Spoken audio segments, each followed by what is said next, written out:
and he'll also get some light on me. Okay.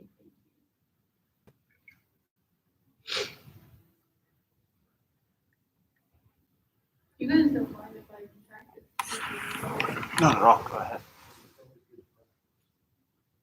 As soon as I hopped into my mom's silver Prius after school that day, she knew something was wrong. She looked at me, dead in the eye, and said, "What did you get on the math test?" I was silent. She repeated herself, a little louder this time. When I didn't answer the second time, she went silent too. It was like the calm before the storm. Before I knew it, tears were pouring down my face. "Give me your test. Now." Handing over my test in shame, she stared down at my 78, marked in red ink at the top right corner of my test. Then, the most embarrassing thing happened. My mom parked the car and took me to go see Miss Sandman to ask what I did wrong. After that meeting, my mom made me redo that math test over and over again until I got a perfect score. As you all can tell from this story of mine, this is why I have such a negative view on failure. If I do bad, I have to face the consequences. From my mom's reaction to my bad grade, I would think that if I do bad in school, the rest of my life will be ruined, which, depending on the way you look at it, is true. This might sound very extreme to a lot of you, so I'm going to give y'all some background on my mom's culture.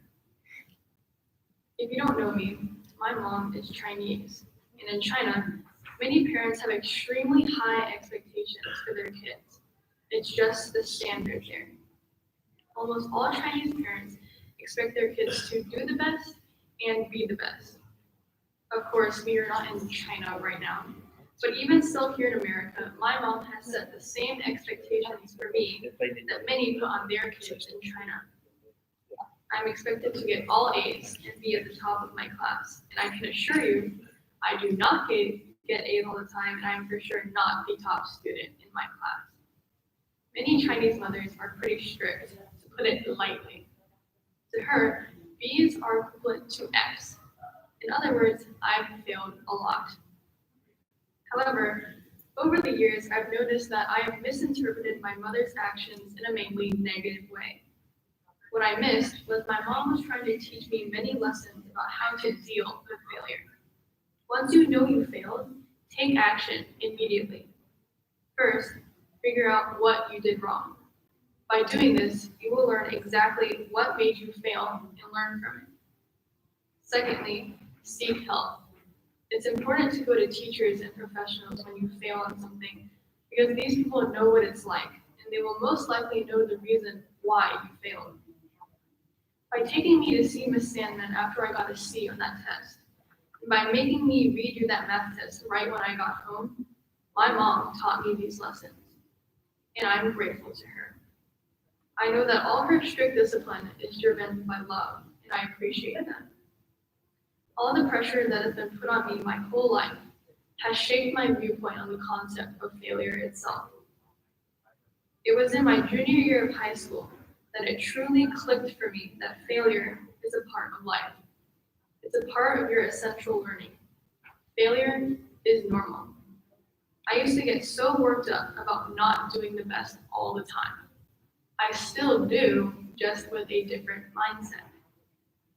I went through some experiences to have my negative view on failure completely altered into something positive. I remember very vividly the first time I got a C my junior year. It was in AP Lang. It's funny. If I had gotten a C in any other class, I would have been mortified. When I got this grade back, it was like I was anticipating it. I knew it was coming, which was weird, because I usually never even dream of getting anything below an A. After the class, my friends and I all exited the classroom. We all bundled together and started discussing our grades. Honestly, it was more like joking about our grades. Who here got a C? As one of my friends asked this, the rest of us responded in unison, me. It then struck me that my friends weren't So is this upset going about to be their grades, recorded at even all though it when was it's a live C. streamed, or how does that And work? I then hope it so. also hit Well, me that yeah, getting a I hope C it will in may English post it. They were is normal. asking if they could Up to record it. that point, They anything can. below an They A can if they want. wasn't Okay. normal. It was at that moment that I realized that my mindset was starting to change. My mother's mindset, on the other hand, had not. That night, I was under a grueling interrogation on how I got a C. I was also asked the normal questions like, what did so-and-so get? Or what was the average? When I told my mom that almost everyone in my class got a C, she paused, clearly confused. Even this person? Yes. Then my mom said something to me that she would have never said before. It's okay. Just gonna be next time. And then walked away. What? First of all, my mom would never just walk away from me telling her I got a C. Second of all, my mom would never have told me to get a B. Unfortunately, I don't think I got a B on the next essay. From this one grade, my mom and I got a taste of the reality for us students. Failure is a normal thing that happens to everyone. For most of my life, I had misinterpreted failure as something that is terrifying, and something that could ruin my life. Something high school taught me is that you can't be perfect at everything you do. Depending on your interpretation of what failure is, just know that it is absolutely normal and a part of life. If you do get an F, and I mean a real F, not a B or a C, don't linger on it too long and learn from it. Face your failure dead on. Instead of avoiding it, do something about your failure in the moment. Make sure to seek help from the right people. They can be friends, family, and even teachers. Put your experiences in perspective of other people's experiences. Really take into account the fact that we all deal with failure. In a school setting, just remember that it's not all just about the grades, it's about the learning. We all need to learn to accept not being perfect all the time. It took me 16 years to accept it. But if I can learn to accept it, anyone here in this room can too. Thank you.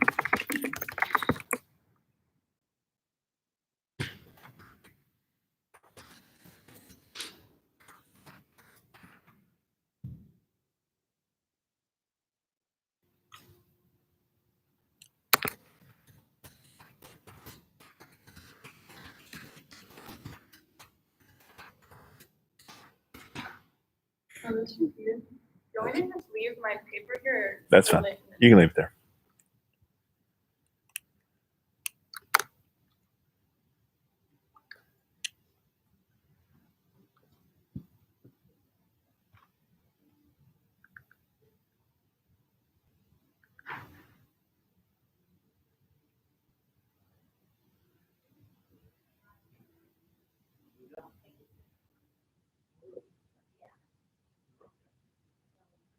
And wow.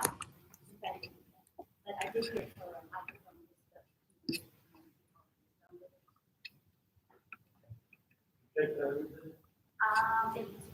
it was full. Yeah. Yes. But I have not been home.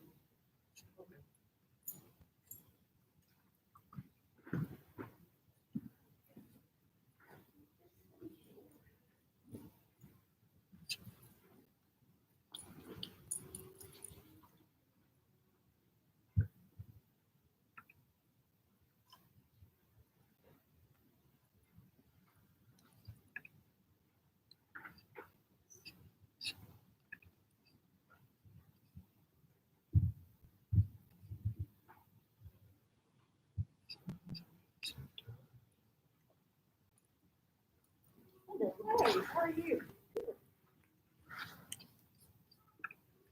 Checking on you. Do you need help? I think we're going to be okay. I think I had to send a new link via Mike. Morning. Morning. Is that music thing going to be used? It's not actually. I'm going to take it away. Can I Yeah. steal it for a platform for my camera? Sure. No problem.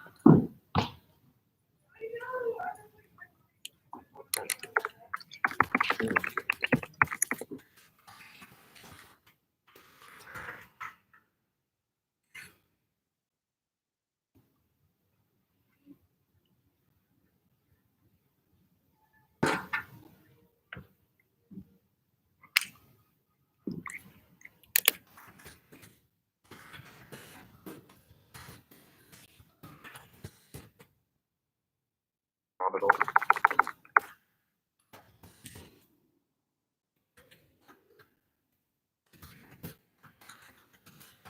Hi, how are you?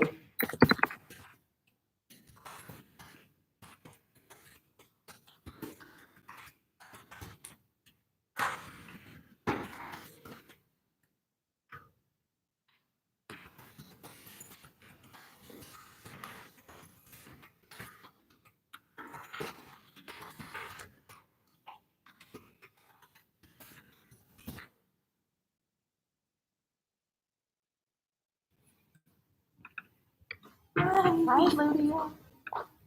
Are you first? Yeah. You're going to be great. Did Felipe chicken out, or did it was just a draw of straws? I think it was just straws. I mean, I wouldn't mind if Felipe went.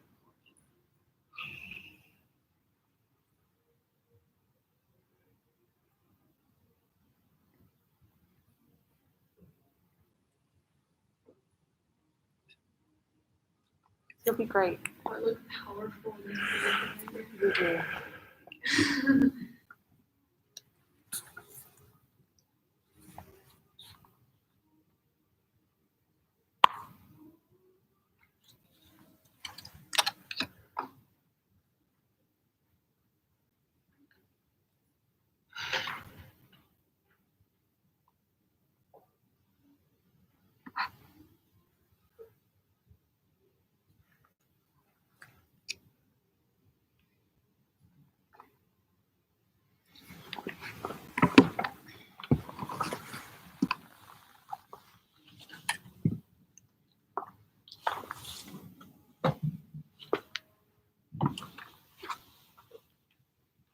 How long is your speech, do you know? Hmm? How long is your speech? I have not timed my speech. I'm assuming it's around 7 to 10 minutes.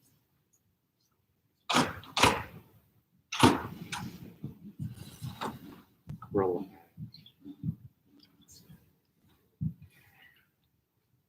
I don't like speaking. Well, it's better than speaking to yourself. People look at you weird when you do that.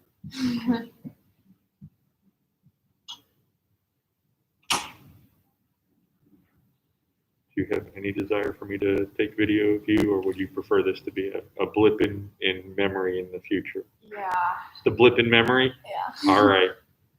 But I'm pretty sure they also recorded too. They are live streaming, they said. That's what that is. I think that they're also recording that one. I don't know that they, Oh, they're not? they might. I don't know. They Ms. asked, Schultz was not entirely sure. they asked me if I wanted mine to be recorded or not. You said, oh, heck no. I said, yeah.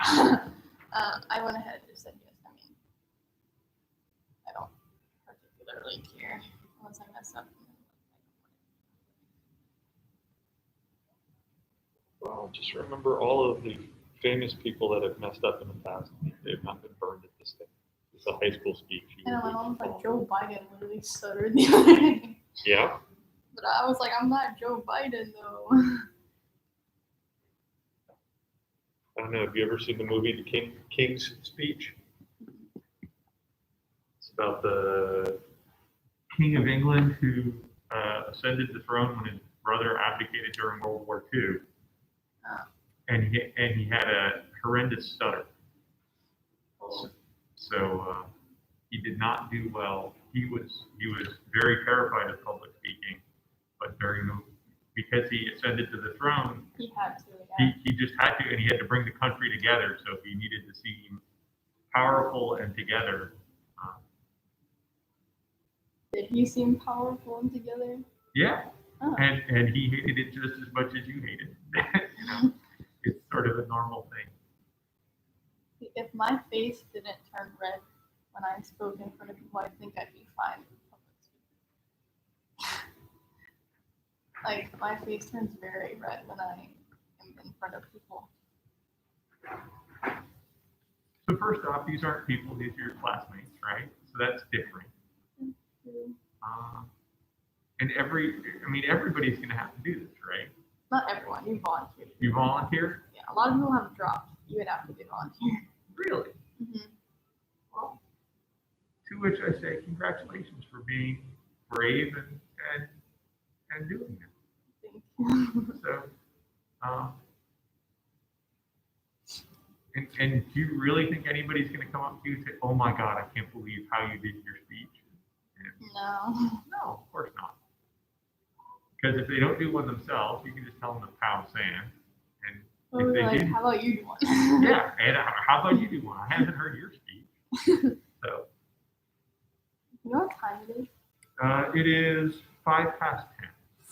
5 more minutes.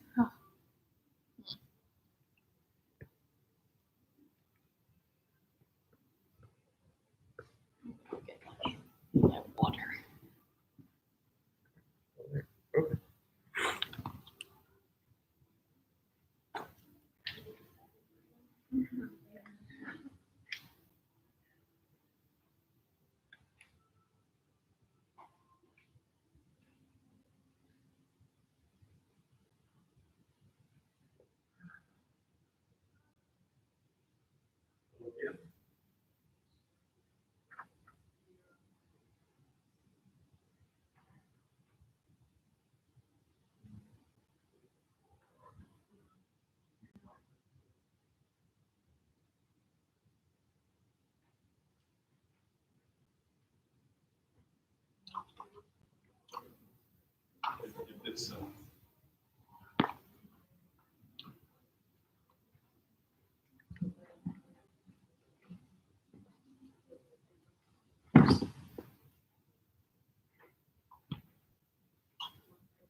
I forgot to sit in the middle yet. And I was like,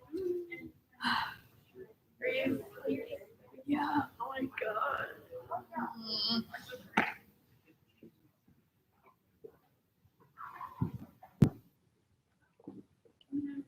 Is it 1 or 2 seats in between? I think it's 1. Okay. Is your senior speech today? Unfortunately.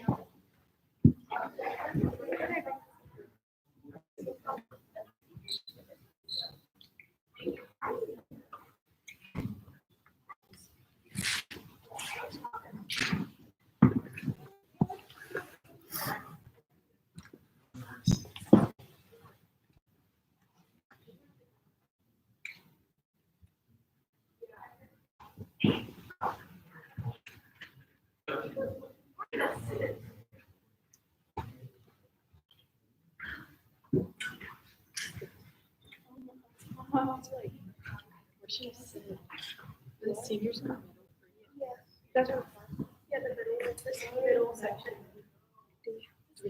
Go with it. Freshmen usually sit there. But I don't know how it's going today. Yeah. Seniors typically, I mean, you're just going to take bigger in the section, but so if you want to sit somewhere else, you're fine. We're sitting in the back. Uh, All the way to the back. Why would you want to do that? That's a funny question, actually. I have no clue. I haven't done it yet.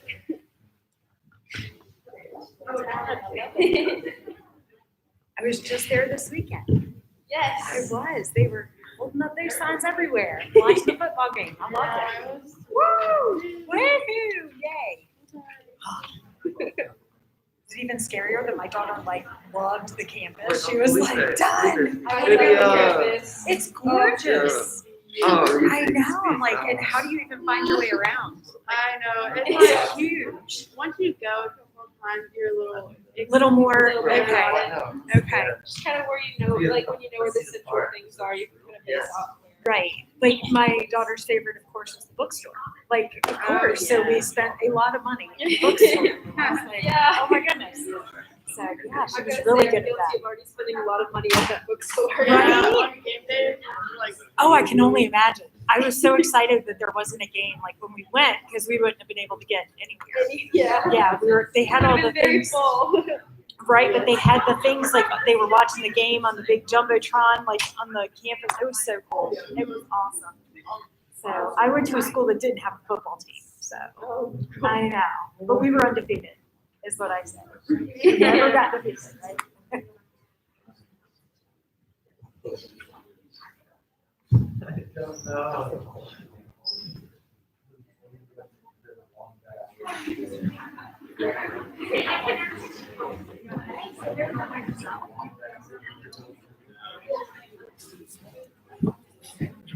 You live in Alabama.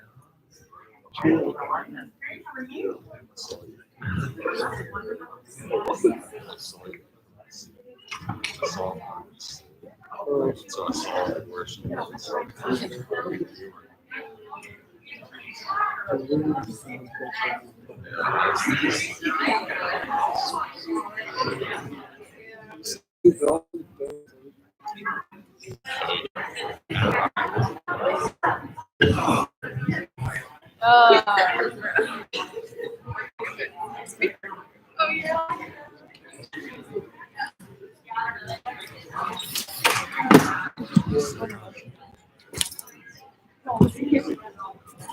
Get a chance to practice? Yeah. Good. You're gonna be great. You're gonna be absolutely great. Hey, Lydia, let's go. And you guys are gonna stand up, right? Yes, we'll lead it.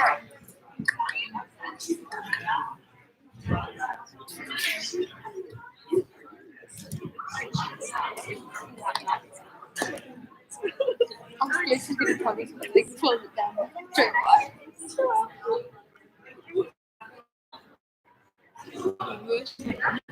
sit there and talk about it. Sit there.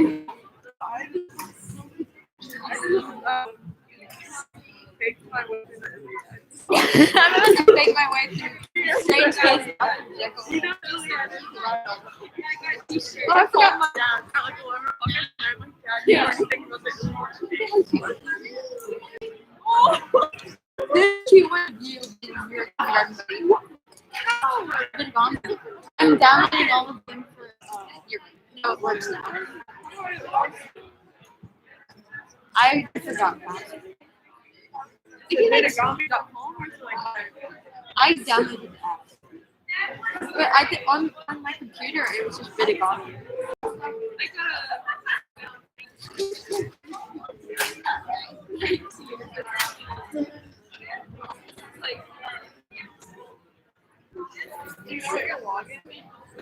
It's your Randolph email, and then I just forgot.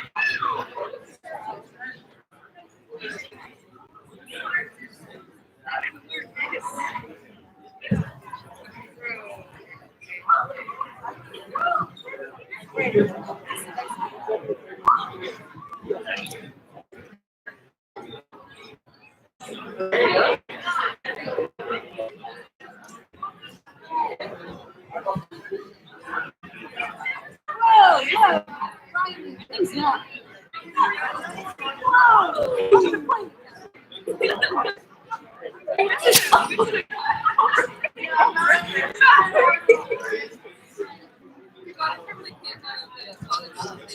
I'm on. Today? I have calculus. You can get out of classes. I have class too. I don't need to get out of calculus. So. I might just go through my thing. Should I? Should they like, because I haven't been accepted yet. Yeah. At 120? I have math here as I have math too. I have math and then math again. Like it's double math. Hey, Miss Booth. How was Vegas? Ma'am? Oh, yay. We missed you. Look at how good this is. I know. Oh, Miss Booth. I run a clean version on my. I run a clean. No, it's not.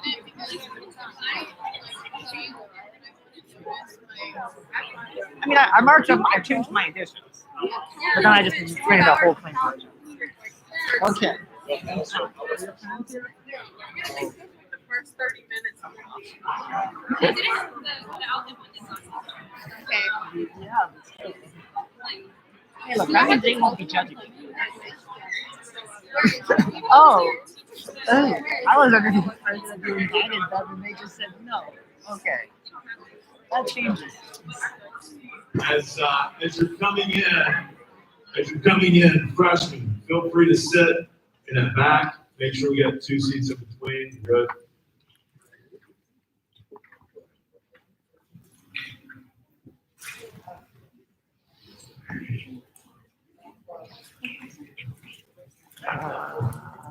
The show. Do we have to be an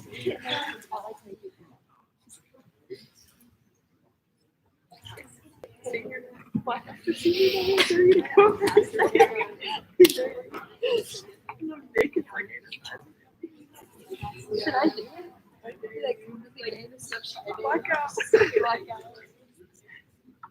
Do we want a blackout or a blackout? Blackout. No. Oh wait. All right, we'll go ahead and get started.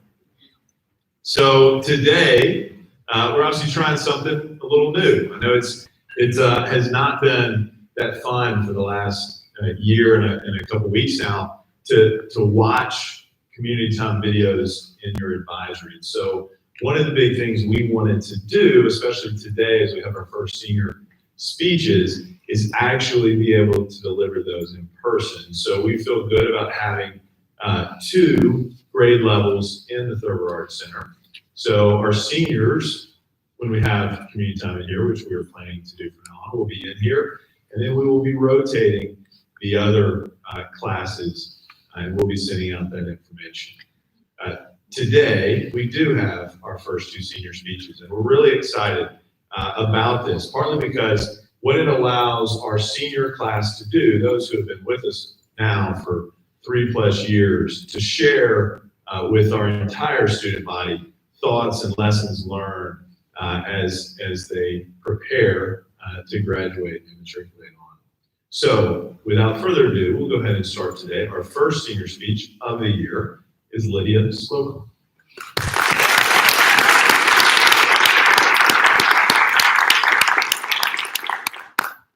Good morning.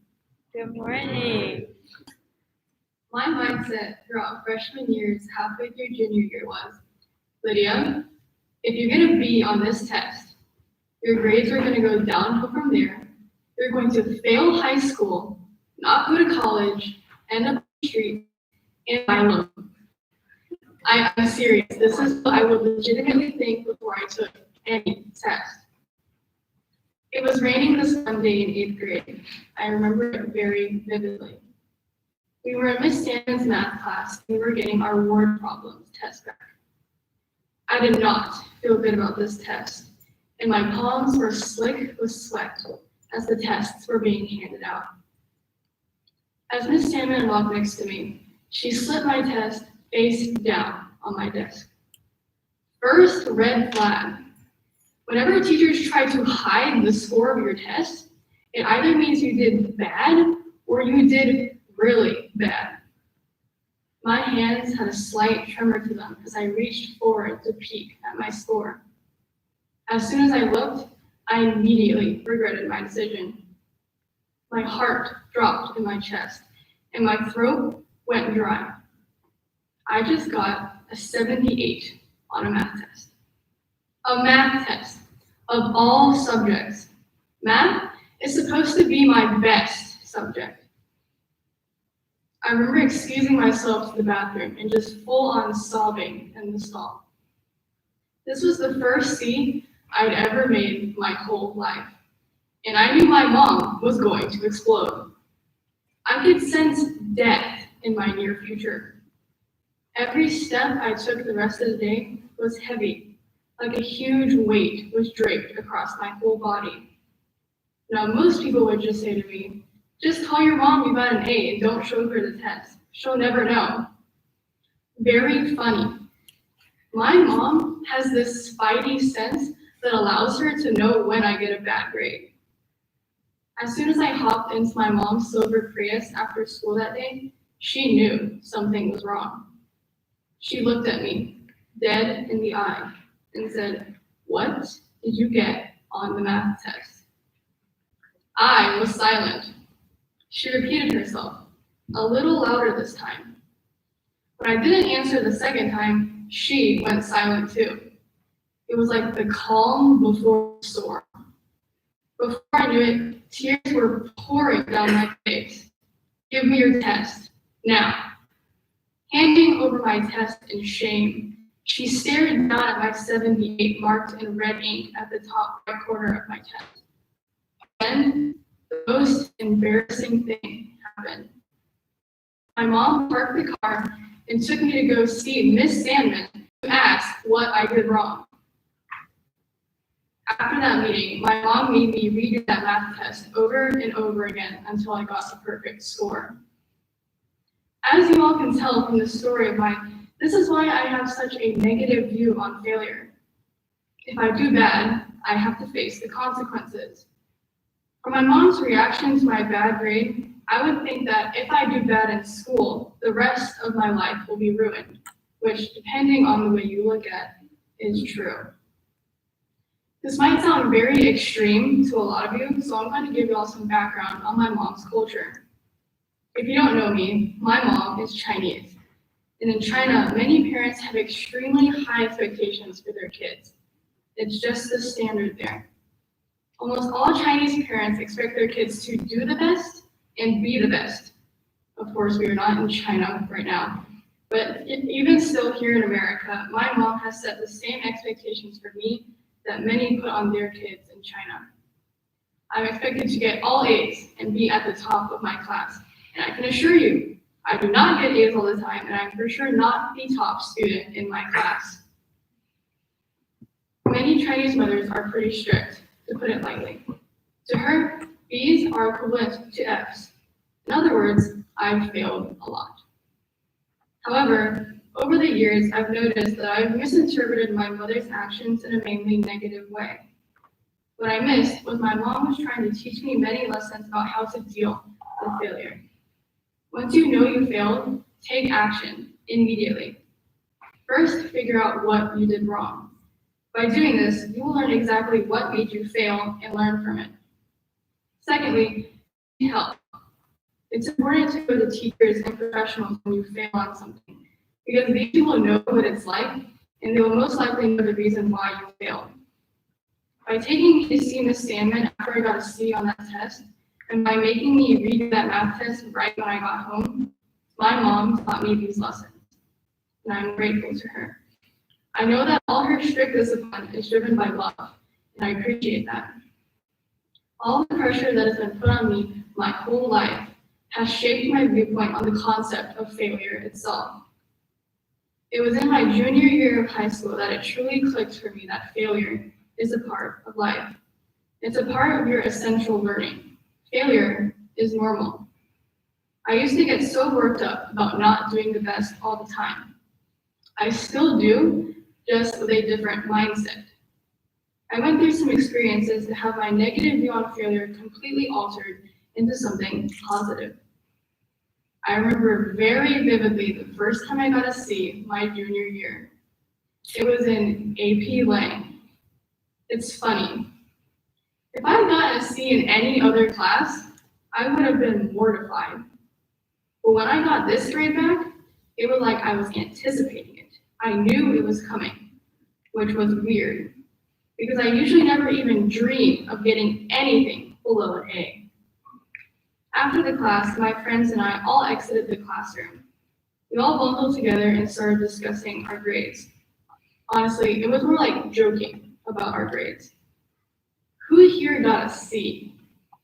As one of my friends asked this, the rest of us responded in unison, me. It then struck me that my friends weren't upset about their grade, even though it was a C. And then it also hit me that getting a C in AP Lang is normal. Up to that point, anything below an A wasn't normal. It was at that moment that I realized my mindset was starting to change. My mother's mindset, on the other hand, had not. That night, I was under a grueling interrogation on how I got a C. I was also asked the normal question, like, what did so-and-so get? Or what was the average? When I told my mom that almost everyone in my class got a C, she paused, clearly confused. Even this person? Yes. Then my mom said something to me that she would have never said before. It's okay then, just get a B next time, and then walked away. What? First of all, my mom would never just walk away from me after telling her I got a C. Second of all, my mom would never have told me to get a B. Unfortunately, I don't think I got a B on the next essay. From this one grade, my mom and I got a taste of the reality for our students. Failure is a normal thing that happens to everyone. For most of my life, I had misinterpreted failure as something that is terrifying and something that could ruin my life. But something high school taught me is that you can't be perfect at everything you do. Depending on your interpretation of what failure is, just know that it is absolutely normal and a part of life. If you do get an F, and I mean a real F, not a B or a C, don't linger on it too long and learn from it. Face your failure dead on. Instead of avoiding it, do something about your failure in the moment. Make sure you seek help from the right people. It can be friends, family, and even teachers. Put your experiences in perspective of other people's experiences and really take into account the fact that we all deal with failure. In a school setting, just remember that it's not just about the grades, it's about the learning. We all need to learn to accept not being perfect all the time. It took me 16 years to accept it. But if I can learn to accept it, anyone here in this room can too. Thank you.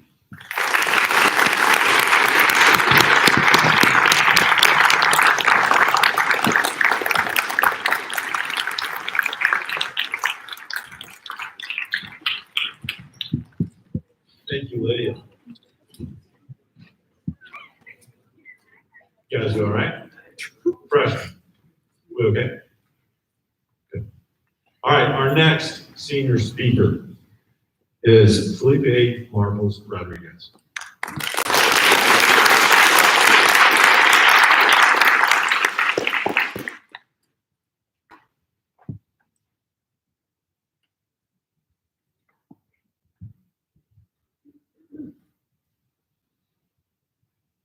Good morning. For as long as I can remember, my name has been different. With its F instead of a PH and the two last names not separated with a hyphen. The name Felipe Antonio Marcos Rodriguez is indeed abnormal for Alabama. Not just in the sense that I'm the only person I know with that name, although that is true, but to something even deeper than that. When my parents sit in this very auditorium during band concerts, summing through a program while the lights are dim and the discordant sounds of the band warming up and tuning fill the area, they never have to look hard for my name. They simply let their eyes fall down the right side of the names until they find my last name, jutting out like a rock, preventing the climber from falling into an abyss.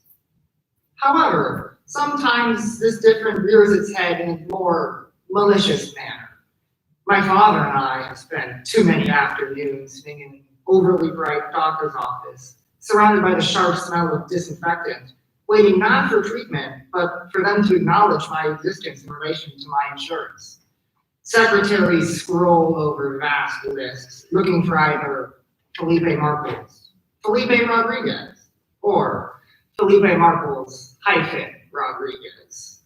The fail-safes designed to protect from identity theft now work against me and my father as he stands up while calmly telling the secretary that my name is Felipe Marcos Rodriguez without a hyphen. Despite these troublesome moments that always seemed to strike when I was suffering from sickness or injury, I never outright hated my name, even as it slows down interaction after interaction with awkward pauses and repeated syllables and countless repetitions of no with an F, not a PH. I still feel a small spark of individuality. My pride in my name is important to me as it grounds me and serves as a constant reminder that I can establish who I am. And by being able to stand proud and say to people, This is my name, and that is what you have to call me. This pride for my name was arguably the strongest when I was younger. As I was growing up, I was still basking in the glory of having a name different from all other children around me. I saw it as a source of pride. In fact, I was quick and eager to show off and correct people on the pronunciation or spelling of my name. Pointing out where adults were wrong made me as a child feel powerful, as it was something that I knew that they didn't. And what kindergartner doesn't want to feel better than adults in at least one respect? The biggest example of this came in the car line one kindergarten afternoon. Having made the perilous journey from Miss Baggett's class to the brick-laid walk, I was stuck behind my sister waiting for my mother to pull up our dirty red Toyota Prius to whisk us home after a long day of school. The teacher on duty kept us from surging onto the road, holding us back until that dirty red car came into view. I don't remember the teacher's name, but I do remember them walking up to me and my sister saying, "Okay, Sophia and Sophia's brother, your car is right here, you can go ahead and head out." Those were the words of someone who had said this countless times today and was well versed in the art of getting kids and their siblings off the campus and back home. There was no pause between Sophia's and Sophia's brother. They stuck with who they know and moved quickly from there. This was a system built on kids ready to respond however they needed to and move out and move fast. However, I was less concerned with moving fast and more concerned with those two words of Sophia's brother. Those words angered my kindergarten mind and pushed me to stand in front of that teacher, slowing down that carefully orchestrated system and proudly proclaim, "My name is Felipe." Now, being a kindergartner, I'm sure this statement had about the weight of a feather or a kitten's tiny sneeze. But to me, it was something bigger. It was me proclaiming to a powerful foe that I existed and made my own identity, not settling for anything less than the name I called myself. I wouldn't let anyone else decide who I was, even if their assumptions were correct. While it is embarrassing to admit as a high school senior, that simple moment in kindergarten really marked my peak, and from there it was all downhill. As I grew older, I learned that taking pride in my name became a lot more work. I could no longer simply declare it to the world before retreating back to my mom's Prius, like a dragon simply content with roaring before retreating to its hoard. I now had to deal with the repercussions of challenging people to get my name right, which was a lot of waiting, only to still be disappointed in the end. I would be standing in a line at a simultaneously too bright and too dark restaurant, talking to a server who is simultaneously too cheery and too tired, who simply wants to know what name they should attribute to my simple order, a sandwich and a small empty cup of water. Like tennis players who rally back and forth between Felipe and, "Could you repeat that?" As customers behind me grumble and say, "Wonder why this shrimpy kid is taking so long to order." Again, my name is slowing down a normally quick and effective system, but this time it is not by choice. Even as I feel anger at those around me for not understanding my name, deep down I know that it's not due to lack of trying. The server does want to get my name right and give me the food I want. That moment I began to ask myself if my anger and pride were really worth it.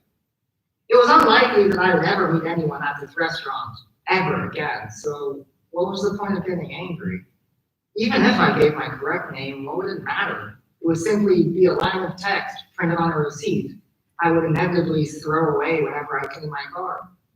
With those thoughts in my head, I made the choice to swallow my pride, straighten up, look the server in the eye, and just say the name, Philip. While this may not seem momentous, it serves as a moment that captures my capitulation to the complexity of my name.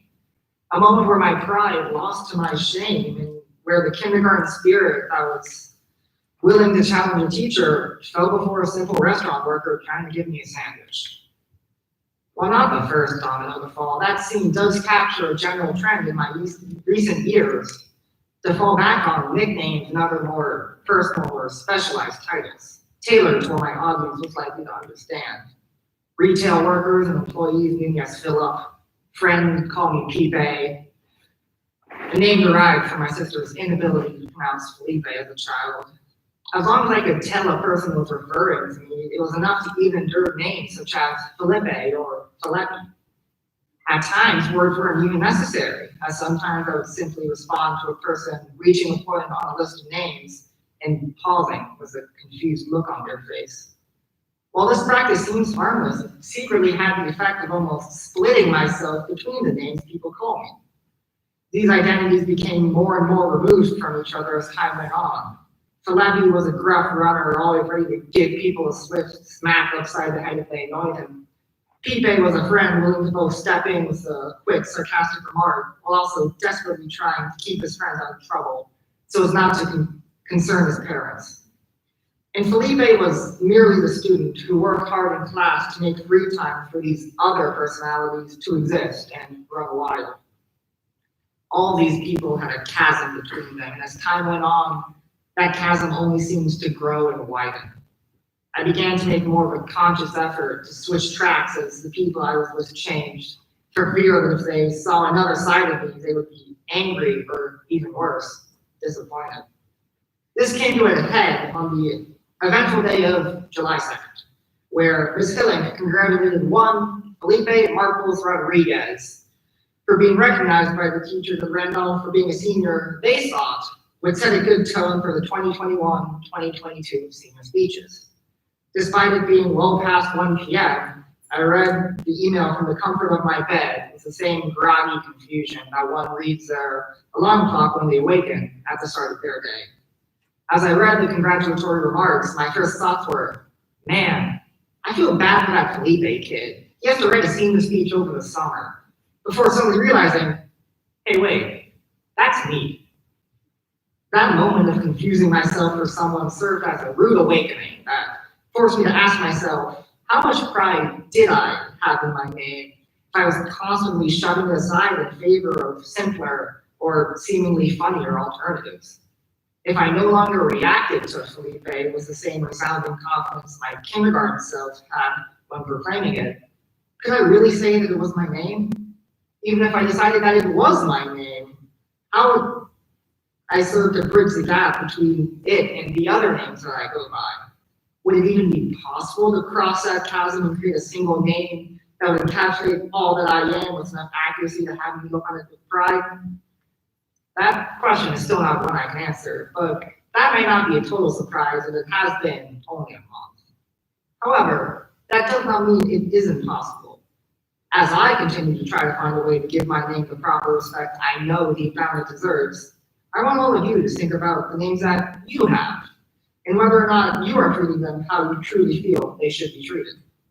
While some names are simply placeholders that hold no real meaning other than to be something you respond to, and others may eventually lose their luster to others, it's important to recognize that and don't feel like just because one name is used more than others, that it is then your de facto name and is truly who you are. Decide for yourself what your name and your identity is, and then don't be afraid to shout it out for all to hear. Thank you.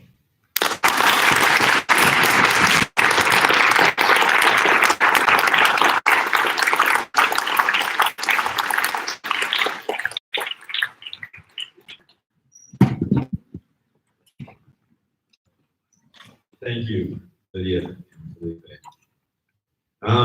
First, we have a couple home matches, games this week. Volleyball will play today, and then also football on Friday. And with that, one thing I want to mention is it has been really good to see people returning as we've been able to come back to sporting events and the like, and as we head into fine arts performances. I know we will be there as well, but there's something great about school spirit coming together in community. And this year has been really encouraging to see many of you embracing that and coming back. One thing though we need to talk about is Friday night, we really weren't our best as a school community in dealing with our visitors that we were competing against. It is important, and you need to know this, it is important that we live out the reputation we want to be. We want to be first class about everything that we do. it is possible to compete and to compete fiercely with everything that we have as an entire school, right? And on the field and in the stands, with everything we have without demeaning or without trying to embarrass our opponent. And even as we were there Friday night, the band, which did a remarkable job dealing with some last minute obstacles. And they were trying to work with the other school's band. As they were working on that, the other band said, we don't want to work your student section as being incredibly rude. And it was true, right? And we need to be better. It's possible to do that. It's possible to cheer on your teammates without going where we went the other night. Culture will tell you, as you know, in society, it's about yelling, it's about pointing out, it's about doing all of that stuff and picking a fight. But what I'm going to ask you to do is, as we cheer for ourselves and our team, to do that in a countercultural way and to really come together in a positive light to cheer, as opposed to going negative about who you're competing against. Because truly, when it's about competing, right, the real competition is to be your best, as we talked, right, with failure in academics. The real challenge is to be your best, right? It's not about the test, it's not about the others. Can I be my best? And that's what hopefully we're learning on the field of competition. And as a school community, hopefully what we're learning, if we have players on the field, they're playing for those in the stands and the band playing. The band is playing for that entire school community. We're cheering as one. We're Randolph together, not divided within that. And so if we have that mentality, we have to realize we represent Randolph every time. We represent Randolph and our peers, each other, not an institution, but rather our community. We represent each other in all that we do. If it's in the stands, if it's the band, if it's the team that's playing the competition. I will also say this, there was a coach, and I try not to always go to Alabama coaches for wisdom, but a great coach talked about winning. And when you score, what you should do. Bear Bryant said this, he said, don't celebrate, don't do all that, just act like you've been there before. As our athletic teams are finding success, and it was great to see last week, we had a lot of success with all of our athletic teams, right? It was great to see that. My challenge to you is that we act like we've been there before. Hopefully, we're only going to have more and more victories as we do that. But as a whole school community, we need to act that way and be the best version of ourselves. Understood? Thank you. I need freshmen, when we let the seniors go, freshmen, I need you to stay here, meet briefly with Ms. Sheeler, and then I need the following people to meet with me in the lobby. Hang on there, seniors. Grayson Brinkmeyer, Corner Crumlish, Felipe Marcos Rodriguez, Kate Martin, Kate Owens, Lydia Slocum, Frederick Wessel, Eric Jean, Elena Malapore, and Emma Henson. If you will meet me in the back in the lobby, freshmen, if you'll stay in your seat. It's nice to do this in person for the first time since what? February of 2020? Seniors, you're dismissed.